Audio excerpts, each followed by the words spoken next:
कुछ प्रोग्राम्स सी में सीरीज के लिए आते हैं, तो मैं आपको sin x और cos x की सीरीज का प्रोग्राम बताता हूँ। उससे sin x और cos x के भी प्रोग्राम बन जाएंगे, प्लस आपको सीरीज का भी अंदाजा हो जाएगा कि सीरीज को हम लोग कैसे इम्प्लीमेंट करते हैं।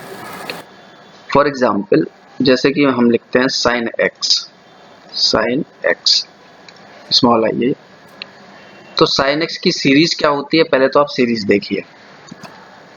x minus x cube upon factorial 3 plus x to the power 5 upon factorial 5 फिर माइनस, तो इस तरीके से ये इनफाइनाइट तक जाती है। अब इसका प्रोग्राम, इसमें देखिए एक चीज और समझने वाली है, यहाँ पर जो x की वैल्यू होती है ये डिग्री में ना हो के रेडियन में होती है जब हम इंप्लीमेंट कर रहे होते हैं सीरीज को। ठीक है, तो मैं देखिए स्टेप बाय स्टेप आपको बताता हूँ। अगर कोई भी सीरीज इस तरीके से आती है तो मेन के बाद सबसे पहले देखिए आप जो है इंसर्ट करेंगे डिग्री में। तो मैं इंट और फ्लोट दोनों चीजें ले लेता हूं, क्योंकि जब हम ये कैलकुलेशन करेंगे तो कुछ इंटीजर वेरिएबल्स भी आएंगे, कुछ फ्लोट वेरिएबल्स भी आएंगे, है ना। अब देखिए पहला नंबर है कि हमारी ये सीरीज जो है ये इनफाइनाइट तक जा रही है, तो हमें यहाँ इंसर्ट करना पड़ेगा कि हम कितने नंबर ऑफ स्टेप्स तक जा रहे हैं। तो मैं कोई एक वेरिएबल n इंटीजर लेता हूँ, ये है हमारा स्टेप्स, तो मैं इंसर्ट कराता हूँ scanf percentile d comma m%n, ये क्या हो गया, नंबर ऑफ स्टेप्स। मैं कमेंट डाल देता हूँ यहाँ पे समझने के लिए, ये है नंबर ऑफ स्टेप्स कि कितने स्टेप्स तक जाएंगे, 1 step 2 step 3 step 4 step 5 step, limit कितने स्टेप्स तक ले जाएंगे। ठीक, अब आप डालेंगे एंगल, जो sin x डालते हैं यहाँ पे, तो ये डिग्री में ही रहता है, बट जब सीरीज में ले जाते हैं तो ये x की वैल्यू रेडियन में आ जाती है, तो आप डिग्री में ही इंसर्ट करवा लीजिए, कोई प्रॉब्लम नहीं है। स्कैनअप ये भी इंटीजर वैल्यू जाएगी, या फ्लोट में लेना चाहें तो फ्लोट ले लीजिए, परसेंटाइल f कॉमा m%, इसका वेरिएबल ले लेता हूं मैं xdeg, हमें पता रहेगा कि ये डिग्री में है, तो यहाँ पर मैं एक वेरिएबल ले लेता हूं xdeg, ये क्या है हमारा एंगल। ठीक है ना, मैं कमेंट में यहाँ लिखता जाता हूँ, ये हमारा एंगल है। अब इसको रेडियन में कन्वर्ट करना पड़ेगा, तो हमने एक वेरिएबल ले लिया xrad, ये क्या हो गया, रेडियन वैल्यू। xrad रेडियन में कैसे कन्वर्ट करते हैं, जो आपका डिग्री में एंगल होता है उसमें हम लोग पाई से मल्टीप्लाई करते हैं, मतलब 3.14 और 180 से डिवाइड करते हैं। ये रेडियन में कन्वर्ट करने का मेथड होता है, जो आपको डिग्री में दिया गया है मल्टीप्लाइड बाई 3.14 डिवाइड बाई 180। ठीक, तो यहाँ तक हमारा स्टेप इंसर्ट हो गया, डिग्री एंगल इंसर्ट हो गया और रेडियन में कन्वर्ट हो गया। अब हमारे पास शुरू होती है सीरीज की कहानी। तो सीरीज है तो लूप चलेगा ही चलेगा, आप देख सकते हैं। तो फॉर लूप लगाया मैंने i पर, ये i इक्वल टू 1 से स्टार्ट किया पहले स्टेप से, और i is less than equal to n, i plus plus. ठीक, अब देखिए ये हो गई लूप स्टार्ट। ठीक है ना, अब इंप्लीमेंट मुझे करना है। मैं यहाँ पे साइड में लिख देता हूँ कि हमारी सीरीज क्या थी, जिससे कि हम यहीं से देखते रहेंगे। x minus x cube upon factorial 3 plus x to the power 5 upon factorial 5 and so on. ठीक है, तो अब मुझे क्या करना पड़ेगा कि पहला स्टेप देखिए क्या है, इसको मैं इस तरीके से लिख सकता हूँ x to the power 1 upon factorial 1, that's it, है ना।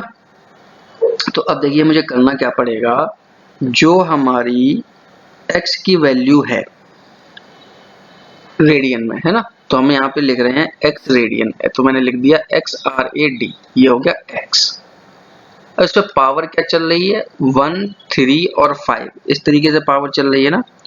तो मैंने क्या किया, एक ऊपर वेरिएबल ले लिया m, और m को इनिशियलाइज कर दिया मैंने 1 से। ठीक, अब देखिए तो हमने क्या किया, पावर फंक्शन लगाया POW और XRAD पे पावर लगा दी m, तो पावर 1 है ना, अगली बार पावर कितनी लगनी है, 3 की, इसके बाद 5 की। तो अब मैं यहाँ पर दे देता हूँ m जो है m equal to m plus 2, जो अगली बार m आएगा वो प्लस 2 होगा। ठीक, अब देखिए इतना पावर पोर्शन मैनेज हो गया ना। अपॉन, अब डिवाइड किससे करना है मुझे, फैक्टोरियल से, है ना।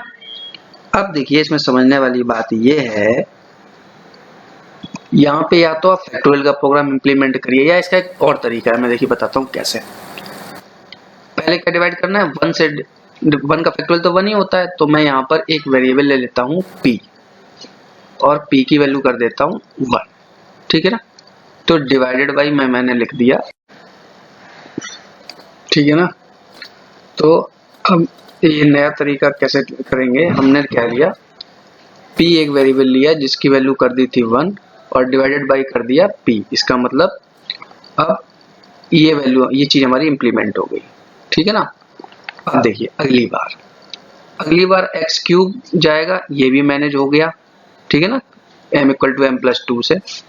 डिवाइडेड बाई जो है इसको मैनेज करना है। अब क्या आएगा, अगली बार कितने का फैक्टोरियल आएगा, फैक्टोरियल 3। तो 3 का फैक्टोरियल क्या होता है, 1 इंटू 2 इंटू 3 है ना। तो मैं देखिए कैसे कर रहा हूं, मैं एक वेरिएबल ले लेता हूं यहाँ पर k, ध्यान से देखना, और k की वैल्यू कर देता हूं 2 और यहाँ पे कर देता हूं p इक्वल टू जो पुरानी p की वैल्यू होगी इंटू k और इंटू प्लस प्लस k, पहले इंक्रीमेंट करवा लेता हूं। अब देखिए इसका मतलब क्या होगा, पहले तो p की वैल्यू 1 होगी, अगले स्टेप में क्या होगा, p की वैल्यू 1, यहाँ पर k की वैल्यू 2 और यहाँ पर प्लस प्लस k कितना हो जाएगा 3, तो फैक्टोरियल 3 हो जाएगा। इसके अगले स्टेप में क्या जाएगा, इसके अगले स्टेप में इतना तो पहले ही मल्टीप्लाई हो चुका होगा, p की वैल्यू इतनी हो चुकी होगी इनटू, फिर k की वैल्यू कितनी हो जाएगी 3 हो चुकी थी और प्लस प्लस कर चुका था मैं, है ना। तो 3 की जो वैल्यू थी, अब यहाँ पर मल्टीप्लाई हमें कितना चाहिए, फैक्टोरियल 5, तो हम एक बार k प्लस प्लस और लगा लेते हैं। तो अब k की वैल्यू कितनी हो जाएगी 4 और प्लस प्लस k कितना हो जाएगा 5, ठीक है। इससे अगले में क्या करोगे, इतना तो कैलकुलेट हो ही चुका होगा, है ना। और यहाँ से value plus plus k plus plus से कितना हो गया, हो चुका 6 और प्लस प्लस k कितना हो जाएगा 7। तो इस तरीके से ये फैक्टोरियल 1 3 5 7 कैलकुलेट करता रहेगा। तो फैक्टोरियल की प्रॉब्लम भी सॉल्व होगी। अब क्या बचा, सिंबल, ये साइन जो हम लग रहे थे, साइन अल्टरनेट वे में जा रहे थे, ठीक है। पहला साइन क्या था, पॉजिटिव, तो ठीक है मैं ऊपर एक वेरिएबल ले लेता हूँ यहाँ पे साइन नाम से ही ले लेता हूँ, इसकी वैल्यू डाल दी 1 मतलब क्या हो गया पॉजिटिव, है ना, ठीक है। तो यहाँ पे मैं क्या करता हूँ, इस पूरे के साथ मल्टीप्लाई कर देता हूँ साइन के साथ, ठीक। और साइन की अगली वैल्यू क्या होगी, sine equal to sine into -1। अब ठीक है ना, पहला पॉजिटिव, अगली बार में इसकी वैल्यू क्या होगी, अगली बार लूप में -1 से मल्टीप्लाई हो जाएगा तो माइनस हो जाएगा, है ना। फिर अगली बार -1 इंटू -1 तो प्लस हो जाएगा, ठीक है ना। अच्छा, तो आई थिंक अब हमारी सारी चीज मैनेज हो गई। तो इसको मैंने एक वेरिएबल में डाल दिया एक्सटेम्प, राइट, ठीक, और सेमीकोलन लगा दिया। और एक्सटेम्प का हमें क्या करना है, एडिशन, ये एडिशन ही तो चल रहा है पूरा सीरीज में। तो यहाँ पर मैंने वही तरीका लगा दिया, sum equal to sum plus x temp, that's it. ये हमारा प्रोग्राम कंप्लीट हो गया। बात समझ में आ गई, इतना लॉजिक मैंने आपको लगाया, समझ में ना आया हो तो वीडियो दोबारा देख लेना रिपीट करके, एक एक स्टेप मैंने प्रॉपर बताया। अब दो चीजें डिफाइन करने को रहेगी, तो ये फ्लोट वैल्यू में आ जाएंगी, तो यहाँ पे डिफाइन कर देता हूं मैं एक्स टेम्प और सम इक्वल टू क्या होगा 0, ठीक। तो ये बन गया हमारा प्रोग्राम। अब हमें सम को प्रिंट कराना है, तो सिंपल आप प्रिंट करा लीजिएगा यहाँ पे, print f percentile f comma sum get ch, loop के बाहर, क्योंकि फाइनल प्रिंट चाहिए ना इसलिए। तो ये प्रोग्राम हुआ sin x का। अभी मैं आपको रन करके दिखाऊंगा ये प्रोग्राम, ठीक है ना। अभी एक बार मैं आपको cos x का और प्रोग्राम बता देता हूँ, तो आपको समझ में आ गई ना सीरीज कैसे इंप्लीमेंट होगी, स्टेप बाय स्टेप। अभी एक एग्जांपल और लेता हूं मैं, उससे आपको और कहानी क्लियर होगी। अब देखिए cos x क्या कहता है। cos x, सबसे पहले इसकी सीरीज देखो क्या होती है, ये होता है 1 minus x square upon factorial 2 plus x to the power 4 upon factorial 4 minus dot dot dot, इस तरीके से, ठीक। अब देखो इसका प्रोग्राम। अब इस प्रोग्राम में अगेन वही चीज हम लोगों ने क्या किया था कि यहाँ पे तो डिग्री में जाता है, यहाँ रेडियन में जाता है ना, ठीक। तो अब देखो इसके लिए अब मैं पूरा प्रोग्राम नहीं लिख रहा हूँ, उतना ही प्रोग्राम लिखूंगा जो मेन प्रोग्राम है। मेन के अंदर देखिए पहले आप नंबर ऑफ स्टेप्स इंसर्ट कराएंगे तो एन आपको, अब मैं वो आप लिख लीजिएगा, इंटीजर फ्लोट सेम रहेंगे जो ऊपर, चलो मैं लिख देता हूँ, एक इंटीजर वेरिएबल और फ्लोट वेरिएबल यहाँ पे डिफाइन कर दूंगा। अब सबसे पहले आपको क्या इंसर्ट करना है, नंबर ऑफ स्टेप्स, तो percentile d comma m percent n, ये हो गया नंबर ऑफ स्टेप्स। दूसरा आपको क्या इंसर्ट करना है, एंगल, तो परसेंटाइल एफ फ्लोट में ले लीजिएगा एक्स डी ई जी एंगल, जैसा पहले किया था। इसको आप रेडियन में कन्वर्ट कर लीजिए तो x r a d equal to क्या हो जाएगा, x d e g multiplied by 3.14 divided by 180, convert हो गया। इंटीजर वेरिएबल हो गया m, फ्लोट वेरिएबल हो गया x d e g comma x r a d, ये पहले पुराने वाले प्रोग्राम जैसे किया था वैसे, ठीक है ना, नथिंग एल्स, अभी कुछ नया नहीं है। अब देखिए हम बताते हैं मेन प्रोग्राम। यहाँ से जो फॉर लूप हमारी स्टार्ट होती है वहां से, फॉर i इक्वल टू 1 से लेके i is less than equal to n तक जाएंगे, क्योंकि n तक पुराने वाले मैंने इक्वल लगाया था, हाँ लगाया था, ठीक है, less than equal to n i plus plus, ठीक। अब देखिए सीरीज में दोबारा से यहाँ पे लिख देता हूँ, ये जो सीरीज ऊपर लिखी थी ना मैं यहाँ पे लिख देता हूँ, जिससे आपको यहीं से समझ में आता रहेगा। 1 minus x square upon factorial 2 plus x to the power 4 upon factorial 4 and dot dot. तो सेम चीज, तो पहले आप क्या करेंगे एक्स, अच्छा इसमें देखिए हम यहाँ से मैनेज करेंगे, ये 1 को पहले अलग कर लेंगे, 1 को हम बाद में प्लस कर लेंगे, यहाँ से शुरू करेंगे।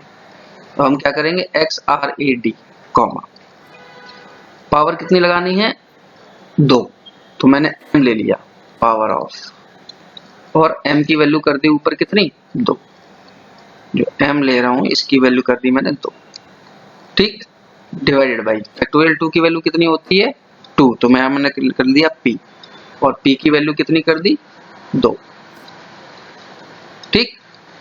अब ये देखिए, तो पावर जो आप लगा रहे थे यहाँ पे m, 2 के बाद अगली पावर कितनी लगेगी 4, तो m equal to m plus 2, तो 4 हो जाएगी, इसके बाद 6 हो जाएगी, चलती रही कोई प्रॉब्लम नहीं। p की वैल्यू देखिए, पहले मैंने 2 लिया, 2 का फैक्टोरियल हो चुका ना, अब इसमें मल्टीप्लाई कितना करना है मुझे अगली बार 3 और 4 का, कोई बात नहीं, तो p equal to p into k into plus plus k, same उसी लॉजिक से आपको बता देता हूँ, और k की वैल्यू हम कर देते हैं ऊपर कितना 3,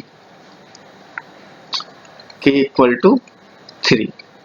तो अब क्या होगा देखिए अगली बार में, 2 की वैल्यू आप ले ही चुके थे, k की वैल्यू 3 मैंने डिफाइन की है, प्लस प्लस k कितना हो जाएगा 4, और यहाँ पे मैं एक k प्लस प्लस और लगा लेता हूँ।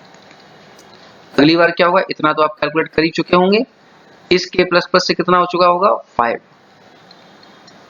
तो k की वैल्यू 5 आ जाएगी, प्लस प्लस k करेंगे तो 6, इस तरीके से ये चलता रहेगा, ठीक। p हमारा मैनेज हो गया।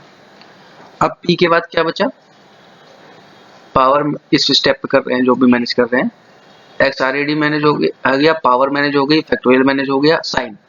अब इस पूरे पे मैं मल्टीप्लाई कर देता हूँ साइन से, तो पहला साइन कैसा है नेगेटिव, अब मैंने बताया ना इस 1 को हम बाद में मैनेज करेंगे, है ना, तो साइन की वैल्यू कर लेते हैं ऊपर क्या -1, पहले साइन पॉजिटिव किया था, अब साइन इक्वल टू -1, तो साइन जब आप -1 करेंगे तो साइन इक्वल टू साइन से जब आप मल्टीप्लाई कर देंगे sine equal to sine into -1, तो पहले नेगेटिव हो गया, उसके बाद अगली बार में पॉजिटिव आ जाएगा, फिर नेगेटिव आ जाएगा, फिर पॉजिटिव आ जाएगा, ये चलता रहेगा। तो आई थिंक अब हमारी चीज मैनेज हो गई है ना।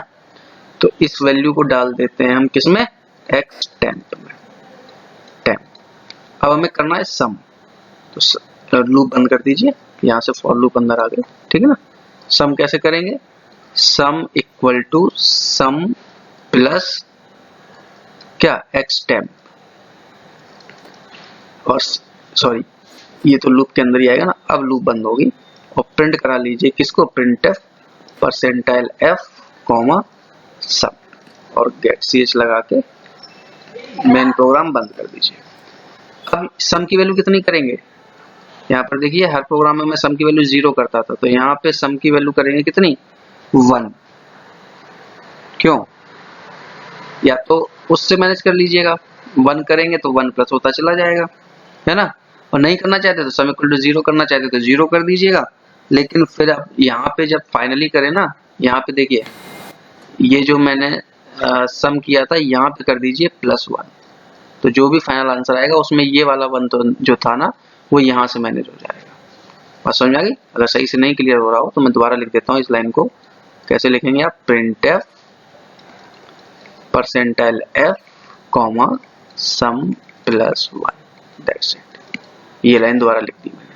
तो ये जो 1 मैंने छोड़ दिया था वो यहाँ से मैनेज हो गया, ठीक है ना, ये वाला 1।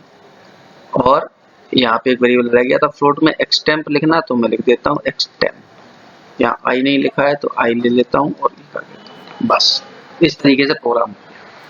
तो एक बार मैं शॉर्ट में बता देता हूँ, जितनी भी सीरीज होती है उन सीरीज को आप ऐसे ही मैनेज करिए। सब उसको लिखा है 1/1, इस तरीके से लिखा है 1 - 1/(1), ठीक, प्लस 1/(2), माइनस 1/(3), इस तरीके की सीरीज अगर आ जाती तो क्या करेंगे आप? कुछ नहीं करना है, यहाँ xdg xrad का फंक्शन खत्म हो गया। मैं अगर ये सीरीज दी है तो देखिए कैसे करेंगे। तो मैं यहाँ पे बता देता हूँ। n स्टेप में सपोज करिए तो फॉर लूप लगाइए i = 1, i is less than equal to n, i plus loop चला दीजिए, ठीक है ना। अब देखिए क्या करना है आपको, 1/(1) करना है ना। इस सीरीज का अगर मैं देखता हूँ तो 1/(1) की वैल्यू क्या होती है? 1। सपोज करो मैंने ले लिया m और m की वैल्यू कितनी कर दी? 1, ठीक। तो अगली बार आपको क्या करना चाहिए? फैक्टोरियल 2 चाहिए, तो फैक्टोरियल 2 के लिए कितने का मल्टीप्लाई होना चाहिए? 2 का। तो मैंने यहाँ पे सिंपल कर दूंगा m = m इंटू अगली बार में तो प्लस m कर दीजिए, ठीक। तो m की वैल्यू 1 रहेगी। अगली बार क्या होगा? अगली बार के लिए 1 × 2, फिर इसके अगली बार के लिए 1 × 2 तो ऑलरेडी रहेगा, 1 × 2 तो ऑलरेडी रहेगा। अगली बार आपको कितना चाहिए? 3 चाहिए ना, तो इसी में मल्टीप्लाई कितना हो जाएगा? 3। तो आपका क्या रहेगा? तो यहाँ पे कैलकुलेट करके इतनी वैल्यू तो रहेगी 1 × 2, यहाँ पे प्लस करने से ऑलरेडी कितनी हो जाएगी? 3। तो बस इतने से मैनेज हो जाएगा, है ना। अब क्या साइन का जो मैटर रहेगा, तो आप यहाँ पे मल्टीप्लाई कर दीजिएगा साइन की वैल्यू आप क्या ले लेंगे? +1 ले लीजिए या -1 ले लीजिए। इसको छोड़ना चाहते हो तो साइन -1 ले लीजिए। तो अगली बार साइन कितना हो जाएगा? साइन = साइन × -1, ठीक। तो नेगेटिव पॉजिटिव ये चलता रहेगा, ठीक। अब देखिए क्या चीज बची है हमारे पास? कुछ भी नहीं बचा। 1 तो यहाँ पे 1 ही था, डिवाइडेड बाई m था, इंटू साइन था, बस और कुछ होना ही नहीं था। तो इसको आप डाल दीजिए टेम्प वेरिएबल में, x टेम्प ले लीजिए या टेम्प ले लीजिए। वहां तो x इसलिए ले रहे थे क्योंकि x की वैल्यू निकालनी थी। इसके बाद सम = 0 कर दीजिए, सम = सम प्लस टेम्प, ठीक, ब्रैकेट बंद। सारी चीज मैंने जो भी देखिए 1/m, इसको छोड़ दिया था ना, तो m की वैल्यू पहले रहेगी 1, फिर अगली बार में क्या हो जाएगी? 1 × 2, फिर इसके बाद क्या हो जाएगा? 1 × 2 यहाँ पे आ जाएगा, इंटू 3, 4, इस तरीके चलता है। साइन यहाँ से मैनेज हो जाएगा। लास्ट में प्रिंट कराने के लिए print f percentile f comma sum plus 1 क्यों कर रहे हैं? क्योंकि हमारा ये वाला 1 बाकी था। तो इस तरीके से कोई भी सीरीज आपकी दी जाए तो आप इस तरीके से प्रोग्राम बना सकते हैं। मैंने एक एडिशनल बता दिया। मेन मैंने आपको बताया प्रोग्राम sin x और cos x का। तो आई थिंक ये मैंने sin x और cos x इसलिए बताया कि आपको sin x और cos x का प्रोग्राम भी हो जाएगा, प्लस आपको सीरीज का भी आइडिया लग जाएगा। तो अब बाकी जरूरी नहीं कि हर सीरीज में आप xdgrad ले, क्यों? यहाँ पे xdgrad की कोई मतलब नहीं है ना। तो इस तरीके की सीरीज भी पूछी जाती है। इस तरीके की सीरीज आप simple number of steps insert कराइए और प्रोग्राम बना लीजिए, ठीक। अब देखिए कि प्रोग्राम रन कैसे हो गए। ये दोनों प्रोग्राम मैं आपको रन करके दिखाता हूँ। ये देखिए प्रोग्राम आपका sin x का प्रोग्राम है ना। Same program as it is बना हुआ है, उसी लॉजिक के साथ मैंने आपको समझाया है, ठीक है। अब देखिए इसको रन करा के दिखाता हूँ आपको। नंबर ऑफ स्टेप सपोज करो मैंने डाल दिए 5। आंसर गलत आएगा क्योंकि मैंने कीबोर्ड गलत यूज कर दिया है। दोबारा से रन करता हूँ। Number of steps 5। Angle sine 90 की वैल्यू डालता हूँ मैं, तो ये 1 के करीब आनी चाहिए ना, 90। तो आया 1.177907। ये 1 एग्जैक्ट 1 क्यों नहीं आया? क्योंकि हम लोगों ने स्टेप्स 5 लिए। अगर हम स्टेप्स बढ़ा देंगे 10, 15, 20 तो फिर वो स्टेप्स बिल्कुल आंसर बिल्कुल 1 आ जाएगा। तो 1 के नियर इक्वल आ गया, है ना। तो ये हो गया साइन x का प्रोग्राम। अब देखिए cos x का प्रोग्राम दिखाता हूँ आपको। cos का ये इसको देखिए मैं रन कर, पहले तो प्रोग्राम देख लीजिए आप, पूरा प्रोग्राम ये रहा, same program as it is, जो मैंने आपको जैसा समझाया था वैसा ही बना हुआ है सम प्लस 1 के साथ, है ना। इसको हम रन कराएंगे। इसमें 5 स्टेप सपोज को दिए मैंने। cos 90 की वैल्यू तो 0 के इक्वल आती है ना, तो cos 90 में डाल देता हूँ।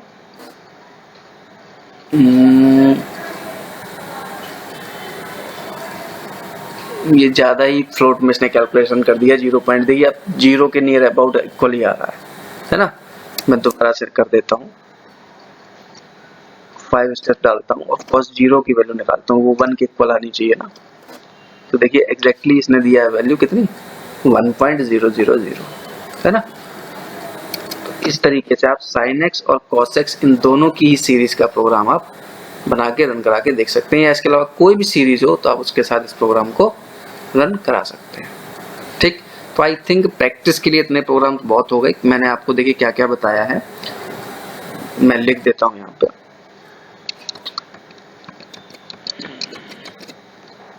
मैंने आपको जनरली जो प्रोग्राम्स होते हैं मेनली मैं आपको बता देता हूँ।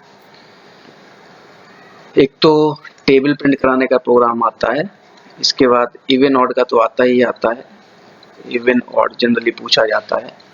इसके बाद पैलिंड्रोम का प्रोग्राम आता है, वो भी मैंने आपको बता दिया, है ना। प्राइम नंबर का आता है, वो भी मैंने आपको बता दिया। आर्मस्ट्रॉन्ग नंबर का वो भी मैंने आपको बता दिया।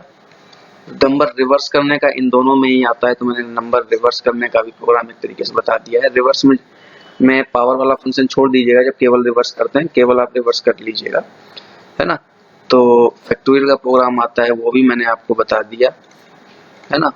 पिरामिड्स बनाने को आते हैं, जो कल लास्ट वीडियो मैंने बनवाए थे, जिसमें कि फिगर होते हैं इस तरीके से नंबर्स के साथ, वो भी मैंने बता दिए हैं। सीरीज के प्रोग्राम आते हैं, तो सीरीज में मैंने आपको 2 प्रोग्राम कराए हैं, साइन और कॉस के, है ना। पिरामिड्स के 3 तरीके के प्रोग्राम कराए हैं, तो टेबल हो गया, इवन ऑड हो गया, palindrome, prime, Armstrong number reverse करने का, फैक्टोरियल करने का, है ना। पिरामिड भी बता दिया, सीरीज भी बता दी। इसके अलावा फिबोनाची सीरीज का भी प्रोग्राम मैंने आपको बता दिया है। तो इतने सारे प्रोग्राम्स जनरली प्रैक्टिस के लिए हम लोगों ने इफ एल्स फॉर लूप पे बेस्ड ये प्रोग्राम्स मैंने आपको बता दिए हैं, प्रैक्टिस के लिए इतने सफिशिएंट है। बाकी और मतलब जो भी प्रोग्राम्स एग्जाम में आते हैं तो इस सीरीज में या तो इसमें चेंज कर देंगे, है ना। इन्हीं सब में चेंज हो से इन्हीं लॉजिक के हिसाब से आपके प्रोग्राम बन जाएंगे। तो इतना प्रोग्राम्स आई थिंक प्रैक्टिस के लिए सफिशिएंट है। और अगर कोई नया प्रोग्राम रहता हो, जो आपको पेपर्स को मैं डिस्कस करूंगा ही लास्ट में, यूनिवर्सिटी क्वेश्चन पेपर्स, अगर आपको कोई प्रोग्राम लगता है जो रह रहा हो तो बताइएगा कमेंट में। और नेक्स्ट वीडियो में हम लोग नेक्स्ट टॉपिक डिस्कस करेंगे, ये break, go to, switch and all. तो आई थिंक इफ एल्स जो कंडीशनल स्टेटमेंट्स हमारे थे, और जो फॉर लूप, है ना, फॉर लूप लिख लीजिएगा, फॉर वाइल, डू वाइल, जहाँ जो लूप लगती है इस तरीके की, तो इन पे बेस्ड हमारी जितनी भी प्रैक्टिस क्वेश्चंस होते हैं आई थिंक मैंने सारे ही आपको करवा दिए हैं। ठीक, कुछ अगर बचता हो तो बताइएगा। Okay, thank you.